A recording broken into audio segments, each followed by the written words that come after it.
ছাত্রলীগের হাতে নির্মমভাবে নিহত বুয়েট শিক্ষার্থী আবরার ফাহাদের স্মৃতিস্মরণে বুয়েট সংলগ্ন পলাশীর গোল চত্বরে নির্মাণ হয়েছে আগ্রাসন বিরোধী ৮ স্তম্ভ।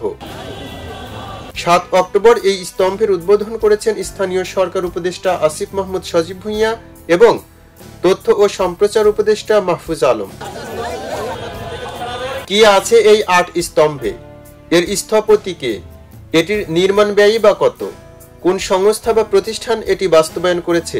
চলুন জেনে নেই সেসব তথ্য। এই ৮ স্তম্ভের মধ্যে সবচেয়ে ছোট স্তম্ভটি নির্দেশ করছে মানবিক মর্যাদা।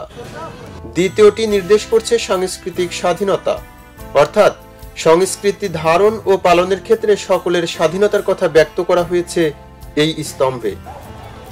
তৃতীয় স্তম্ভে তুলে ধরা হয়েছে দেশীয় শিল্প, কৃষি, নদী, বন, বন্দর রক্ষার কথা।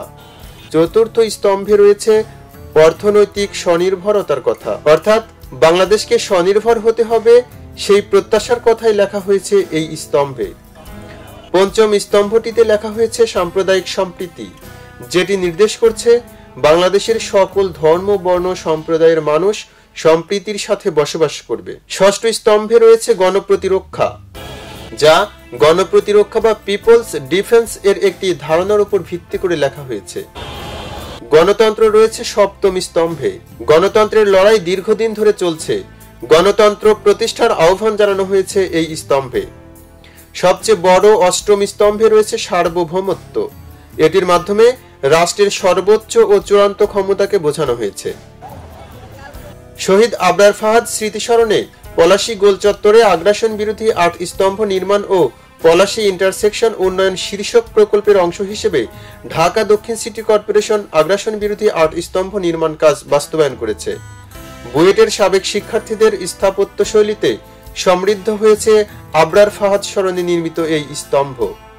আগ্রাসন বিরোধী ৮ স্তম্ভ নির্মাণে ব্যয় হয়েছে ২৯,৫৯,০০০ টাকা। আগ্রাসন বিরোধী ৮ স্তম্ভের সাথে সংশ্লিষ্টদের প্রত্যাশা সার্বভৌমত্ব, গণতন্ত্র, গণপ্রতিরক্ষা, সাম্প্রদায়িক সম্প্রীতি, অর্থনৈতিক স্বনির্ভরতা, দেশীয় শিল্প, কৃষি, নদী, বন, বন্দর রক্ষা, সাংস্কৃতিক স্বাধীনতা ও মানবিক মর্যাদা, এই ৮টি বিষয়কে ধারণ করে বাংলাদেশকে সামনের দিকে নিয়ে যাবে।